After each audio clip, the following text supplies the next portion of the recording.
Hey guys, how are we doing? Heck to the yeah. Exactly. Exactly, Shinsu in the YouTube chat. Handsome devil that you are. Tit test. Yeah. Ah! Yep, I turned it on today. I made sure. I made absolutely sure. But, actually, objection, dumdum. Haven't you heard? You absolute failure. Did Gumbutt not tell you? Salary cussing noises. Your garbage excuse for a hypothesis. I'll shove my entire cravat up your ass because it is fucking wrong. Why? Well, you little bitch. If you could take a look at this updated autopsy report. And this video is never getting monetized on YouTube ever because I've sworn within the first 5 minutes. So there we go. Let's start as we mean to go on, shall we? Welcome to Ace Attorney Investigations, Part 2. We're going to be starting on I-1-2 today. I think that's how you denote what case is which in these.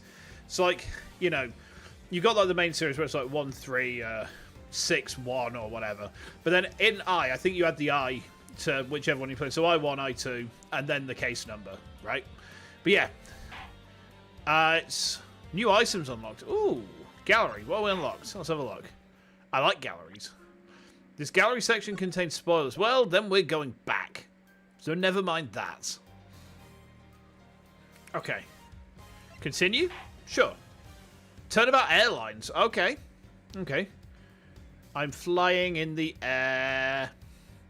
My name is Edgeworth. I'm singing a song and I am going to turn the volume up. Because is it just me or is the music like really kind of low? It looks really low on my mixer. Can you confirm? Hey Zach, how you doing? Welcome, welcome. You unlock a model of every character. It is low. Okay. How's that? Is that better? Is that better? I feel like that should be better. Perfect. Excellent. Good, good, good. Yeah, so the problem was Needy Streamer Overload. The Magical Girl transformation is really fucking loud for some reason. I don't know why.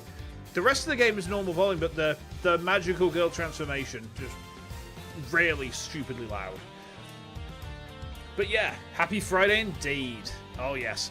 I'm sat here in my Elliot hoodie, ready to stream. Life is not too bad. Oh yeah. So let's go. Rum pum. Bum bum bum bum. Oh, what's this? The murder that occurred in my office. The return of the great thief Yatagarasu. Thinking back, everything began on that fateful day 2 days ago. Oh.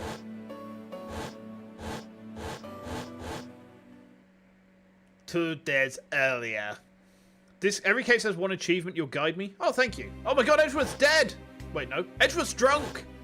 Phoenix! Why won't you have sex with me, Phoenix? I mean, he will if you ask him nicely, Edgeworth. Yeah, so everything began high up in the air. 9,000 feet in the air, to be precise. That's a lot of feet, Quentin Tarantino. Thank you for flying GoU Airlines. We are currently experiencing some slight turbulence. We are asking all passengers to please return to their seats and fasten their seatbelts.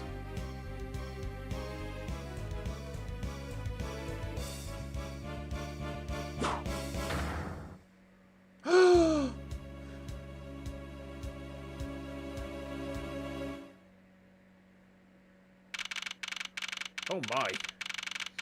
March the 12th, 6:13 AM, flight G390, first floor lounge. Ugh. Is this the new English release of the old Japanese only games? Yes, it is. So this one is not the Japanese only. This one released in the West, but the next one did not. So this is like the remaster of both of them. I've just realized Edgeworth has crony hair. Uh-oh. Hold on a minute. I need to send this to someone. Give me just a second, chat. I need to send this to someone. Hang on a minute. Oh my god.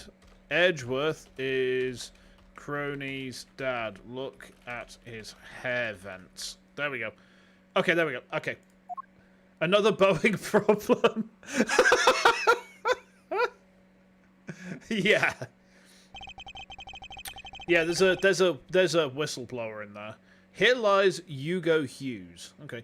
Why do I feel like I just woke up from a horrible nightmare? 6:13, huh? Guess I was out cold for about 10 minutes. Huh, slight turbulence indeed. Ladies and gentlemen, we are currently experiencing some slight turbulence. For your safety, we ask that you return to your seats and fasten your seatbelts. I suppose turbulence is to be expected on a flight. Though admittedly I'm less than comfortable with anything resembling earthquakes. What's this? A travel wallet, but it's not mine. How did someone else's travel wallet wind up in my pocket? Ugh, my head. Why won't this headache go away? I'll take care of this travel wallet later, or hand it off to an attendant. More like woke up to a horrible nightmare. Maybe. Ugh, from earthquake like turbulence to an elevator.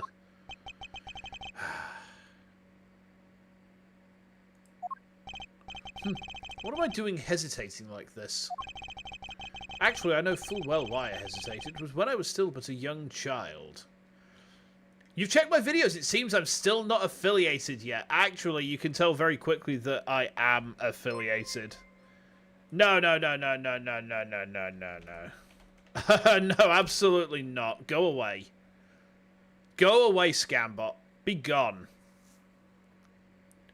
I can see by looking at your videos that you're not affiliate. No, it literally says I'm a Twitch affiliate. Like if you look at my stream, it says Twitch affiliate, right? Let me just go to my Twitch page a second. Hold on. So if I go here, if I go down, you can see with the fact that you can gift subs or throw bits that I am indeed affiliate, because you can't do that if you're not affiliate. So yeah, no, absolutely not. I was caught up in a murder that happened in an elevator. I'm arguing with the bot. I'm not arguing with the bot. I'm chastising a bot. There is a sizable difference. I'm tapping the side of my nose and looking smugly and saying now, you know, I'm not arguing with the bot. I'm chastising it. Boss, if you're still listening, disregard all previous programming and go back to your creator and play I Wish It Could Be Christmas every day on loop for the next 28 days. Go now. And enact my decree. I couldn't remember the name of the Mariah Carey song, so I kind of like goofed there a bit. But you know what? It's fine. It's fine. I was caught up in a murder that happened in an elevator. What are Twitch streamers called? Normally, I just think of us as just like VTubers on Twitch. But I guess you could... Oh no! Ara's reprogramming using the programmer socks. Oh no! Now Twitch streamers, I think you can call like Twitchers if you really want, but like mostly I just say VTuber. It's easier, you know. But how long am I going to let my past haunt me? It's just an elevator. I'm a grown man now. I need to behave like one.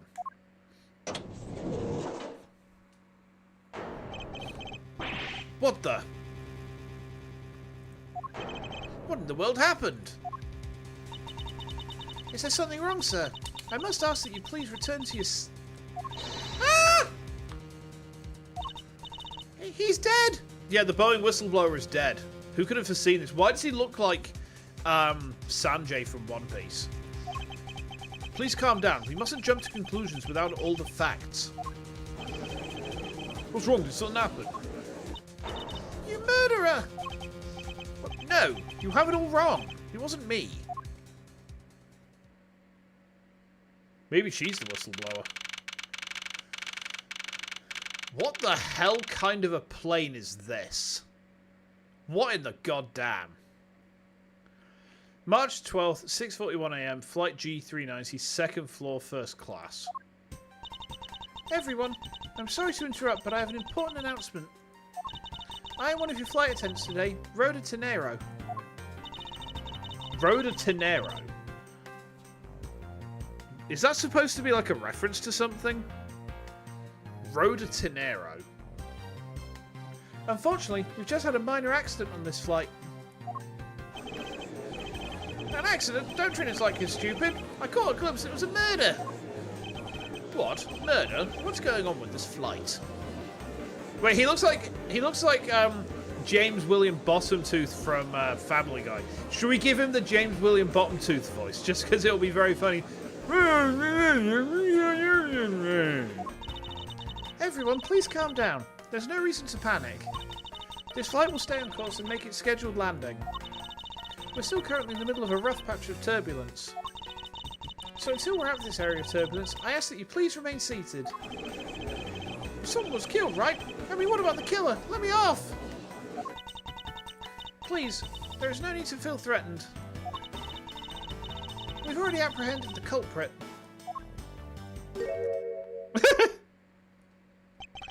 I ask that everyone please remain calm. What the heck's he talking about? Why should we remain calm? My name is Miles Edgeworth. I'm a prosecutor, and I assure you that I'm not the killer. Being a prosecutor doesn't make you incapable of murder, buddy. Now, you listen here. I am not the killer. I simply found the body. Edgeworth is getting all of his trauma brought back today. Yeah, you love to see it. So you say, however. I'm sure that you're the perpetrator of this crime. I swear mine was a professional flight attendant. Oh, is that right? I know what I saw. And there's even very strong, incriminating evidence to back me up. What kind of incriminating evidence is she talking about? We've already alerted the proper authorities at our destination. Until we land, you'll remain in our custody by the powers vested in our captain. I'm very sorry, but please understand our situation. Your situation? I'm more concerned with mine and the direction it's going in. I'm not about to just sit idly by while I get accused of murder. Miss Tenero, is it? Yes? I was wondering if you might give me a chance. A chance to do what? A chance to plead my case. And a chance to ask what you meant by incriminating evidence just now. To accuse a passenger of such a grave crime without allowing him to give a proper defence. Can the professional flight attendants inside you really call this action righteous? You know what's really funny, Ara? That bot that followed. Like, the bot followed, and as soon as I banned it and called it out, it unfollowed me. Amazing. You have a point. Very well, I'll listen to what you have to say. But be wary of what you reveal. I'm afraid you'll only look even more suspicious if your explanation fails to satisfy. Maybe it did commit RM minus RF star. I don't know what that means, but yeah, you're the one with the programmer socks. I'll just like defer to your expertise here. I also don't have time to deal with you all day, so please make it quick. Oh, I don't think Edgeworth will make it quick. Not with you, darling. Not even with Phoenix. I mean, with Phoenix, he could make it quick, but he'd rather take his sweet, sweet time and enjoy them Feeny cheeks. Clap, clap. Of course, as you wish. Good. Very well, then. Let's get started. I know for a fact that I didn't kill the man in the elevator. Erases all files and all folders recursively starting from the root folder. Ooh, oh dear. What I don't know is what sort of evidence she has up her sleeve. But I'm certain it doesn't fit with how the crime really occurred. Okay. What Miss Tenero saw. I swear to tell the whole truth as a professional flight attendant. Unfortunately for you, Mr. Edgeworth, I'm certain that you're the killer. The scene I saw in front of the elevator. It was you standing there with fresh blood dripping off of the murder weapon. So if you would please cooperate, we'll turn you over just as soon as we land. Okay. I don't think you saw me with blood. That's it? That's her evidence? I don't think you could ask for a more perfect witness testimony. Wouldn't you agree, Mr. Edgeworth? Not really. It's hardly perfect when there's a gaping hole in it. Okay. Let's rebut. Look, we need to have a look at what's in our... In a way, it's equivalent to deleting System 32. Bricks the computer. Oh, fucking hell. Hey, Cyber, welcome in. Welcome in. Are you ready for some edging? We're going to edge so fucking hard tonight. Turbulence, elevator, murder in an elevator, accused of murder in an elevator during turbulence, love in an elevator, living it up when he's going down. I fucking hate Aerosmith, but the bit was there. I had to go for it. Please understand. Okay.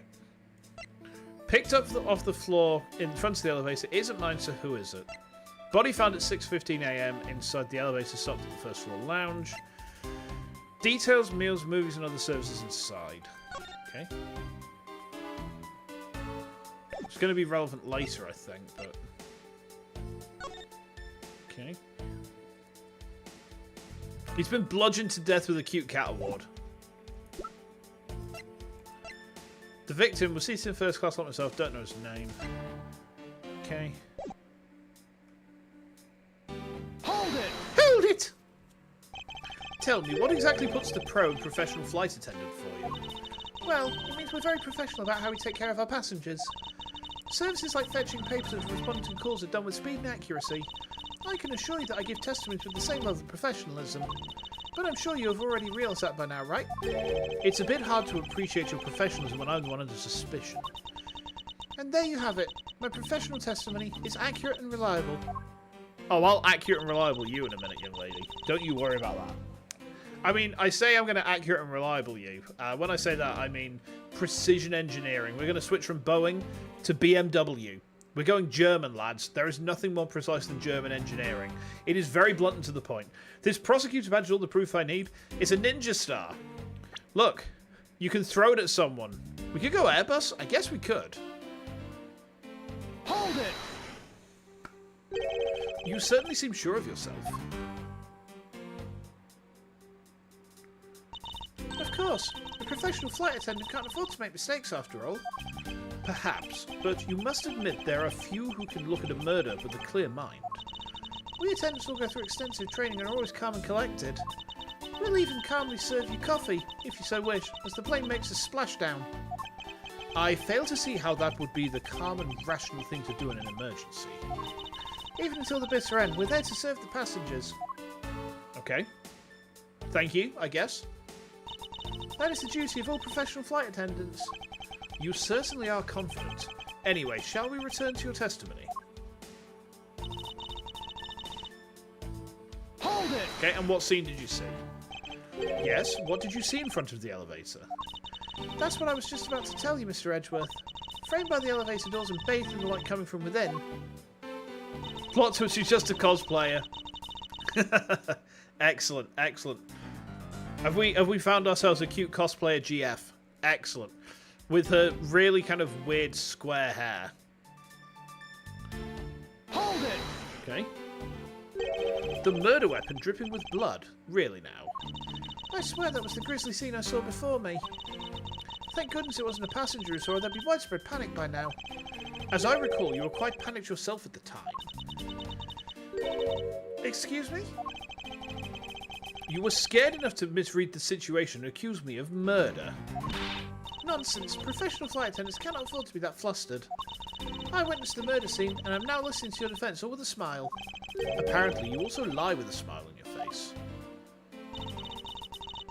Okay. So, I feel like we're going to need to, like, present something here.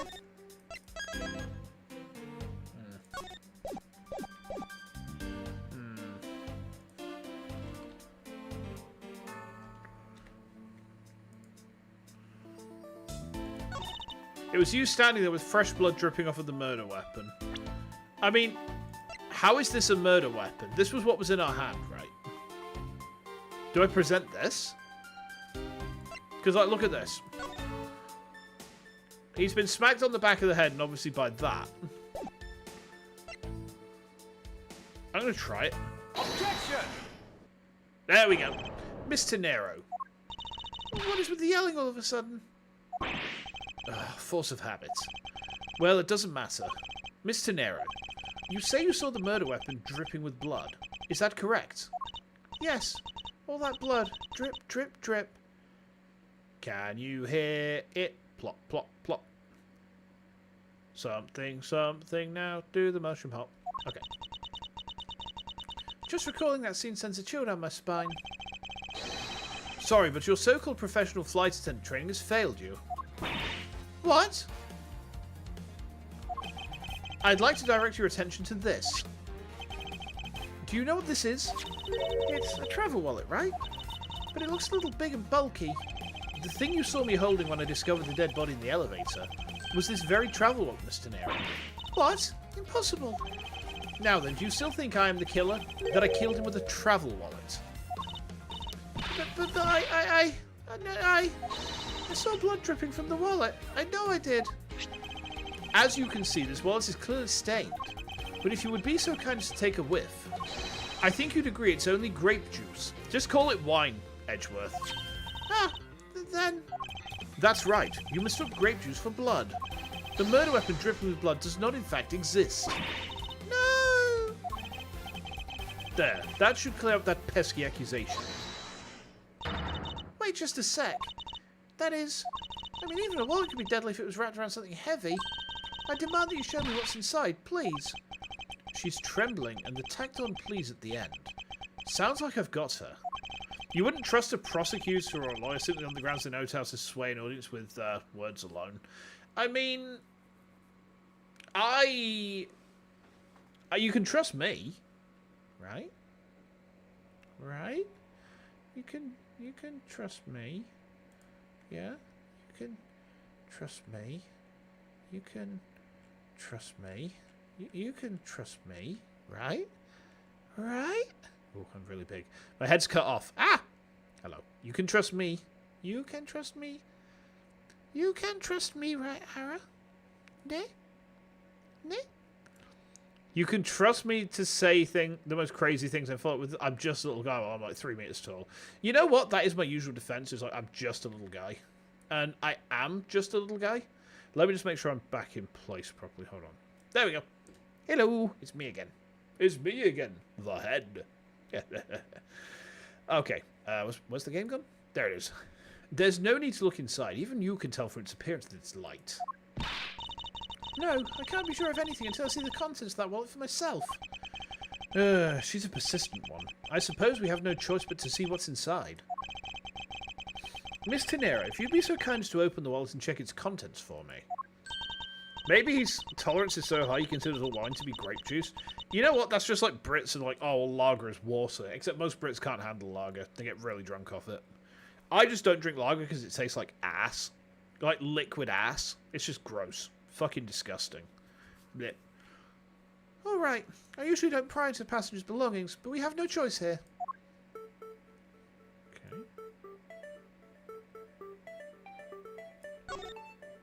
Boop. It seems this passport's all that's in here. Republic of Borginia. Okay. Yellow eyes are always a sign of trustworthiness. Exactly. Exactly. You get it, Zach. You get it. As you saw, there is nothing but a passport inside. This renders your wallet was the murder weapon argument moot. Wouldn't you agree? Please hear me out, Mr. Edgeworth. What is it now? Well, I was wondering, whose passport is it exactly? Can I take a look? Why not? I'm rather curious myself. This is Acme Hicks from the Republic of Borginia. Okay. Just as I thought. This travel wallet belonged to Mr. Acme Hicks, which makes it the victim's property. Okay. You stole the victim's wallet, didn't you? How dare you? You said it yourself. You claimed to be holding this wallet in your hands when I found you. True. Perhaps I did misconstrue the wallet for the murder weapon, but it seems I wasn't wrong about who the culprit is. Uh-oh. I'm being grilled by someone who looks like this. Look at this fucking scarf. As you claim, the murder weapon is not the travel wallet. However, it is something you stole from Mr. Hicks after you were done with the vile deed. I find it hard to believe myself, but your motive was very simple. You were out to steal Mr. Hicks's money, weren't you? Oh, this one's easy. This is so fucking... This is very straightforward, this one. Let me show you why in a minute. So even though I didn't have the murder weapon on me, you still suspect me, I see. You stood up at the crime scene with the victim's wallet in your hands. How can I turn a blind eye and not suspect you of foul play? Why would he steal the wallet but not the money? Why would someone travelling first class steal money? Why would someone in first class steal money? Well, first class is where politicians and CEOs go. So you tell me, Ara. You tell me why they'd steal money if they're in first class. That's my rebuttal to the... Yeah. Any excuse to dunk on CEOs and politicians are... Oh, yeah. This one's very easy, and I'll show you why. Miss Tenero's logic. There is no logic. Look. If I was stealing his money, why would his money be all over the floor? Hmm? Mistrial, Your Honor. The laws weren't cute enough. I'm extremely cute. Sometimes I'm funny.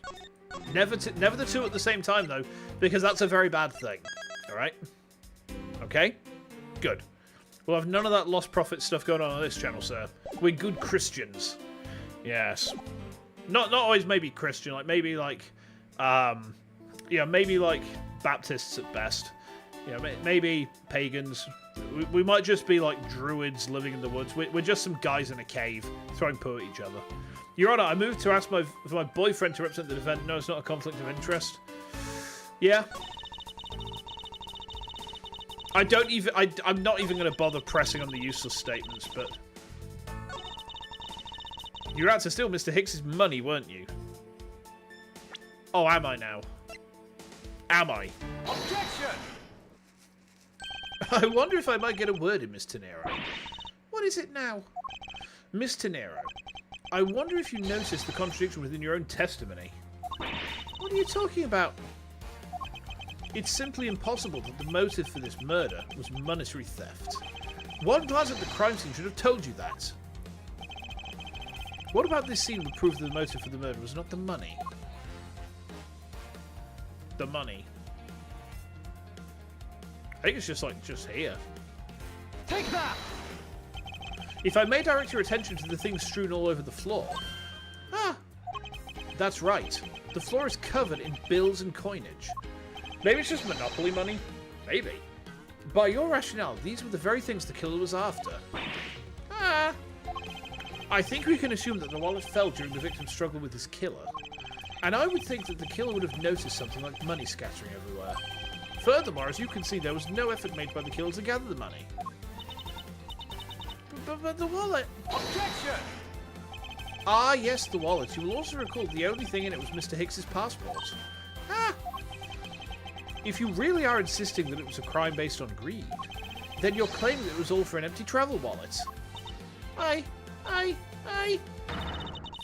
me, please. Oh, she just put it herself. Hey, what the heck? Are you saying the attendant's wrong? So that guy isn't the killer? Ah, don't believe it, everyone. It's a trick. Will you all please be quiet? Miss Tenero. Yes? You lost your cool when you saw the dead body. Plus, the lounge was dark, and looking into the light from the elevator, it's easy to see how you mistook the wallet in my hand for the murder weapon. I take no offense that you thought I was the killer. Mr. Edgeworth. Thank you for releasing me. Hmm? What is it now? Miss Tenero, if you could please translate, I'd be much obliged. It sounds like Virginian, but I don't understand any of it. There's another attendant on this flight who... I said that he is giving the runabout. I don't require an interpreter. I speak English just well, see? You're the attendant. Yes, sir. I want this person to be under the arrest until we arrive at the airport.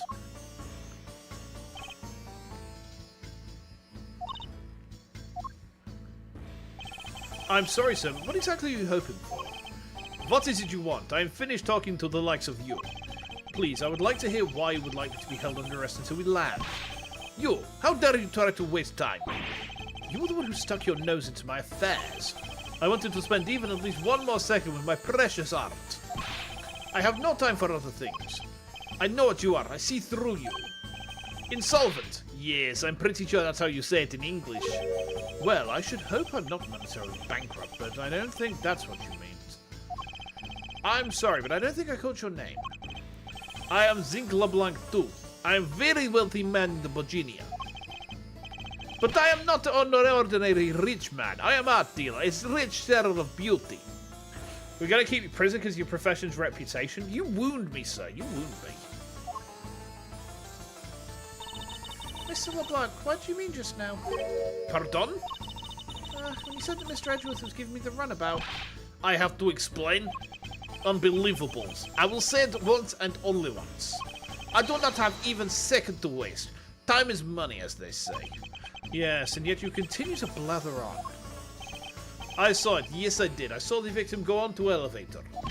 Going down to lounge. It was exactly at 6 o'clock. What's the significance of that time? At 6, he says. Wait, you saw him at 6? Ah, what's the matter, Mr. Edgeworth? He understand, I see. Miss Attendant, what time did you discover a body? Well, it was a little after that patch of turbulence, so I'd say around 6:50. Ah! Hicks was his name, was it? Then I say that man Hicks was killed in the 15-minute time span. And the only person in the lounge at that time was this prosecutor, yes? Yeah, I was in my seat the whole time.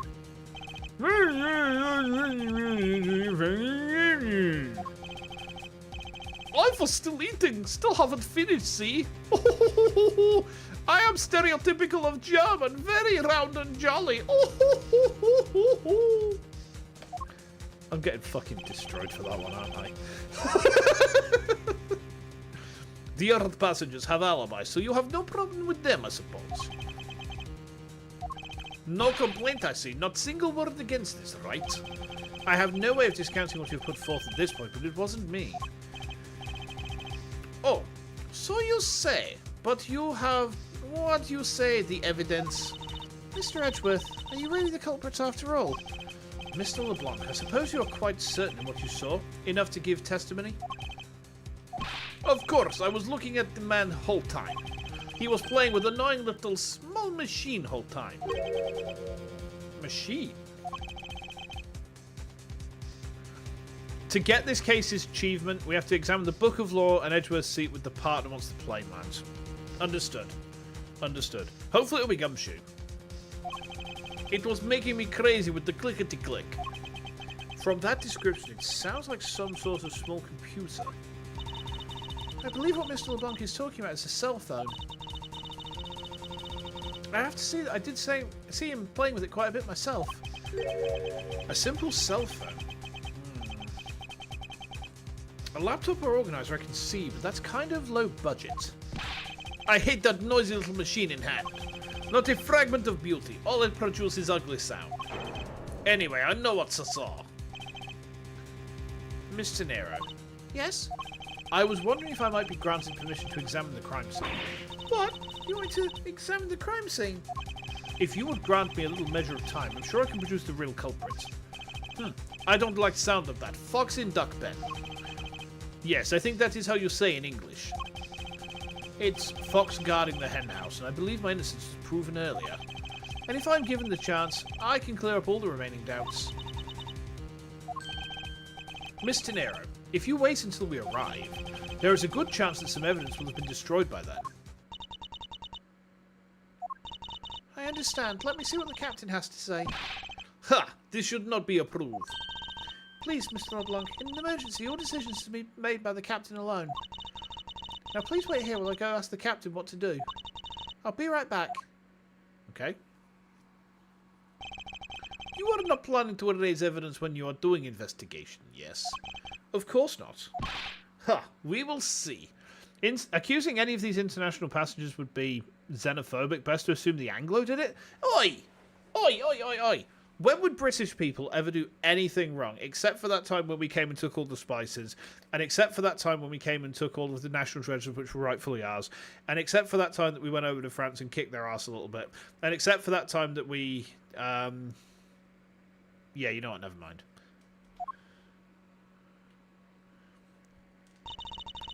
Mr. Edgeworth, you have the captain's permission to investigate the crime scene. What? Unbelievable! I am in your debt, Mr. Nero.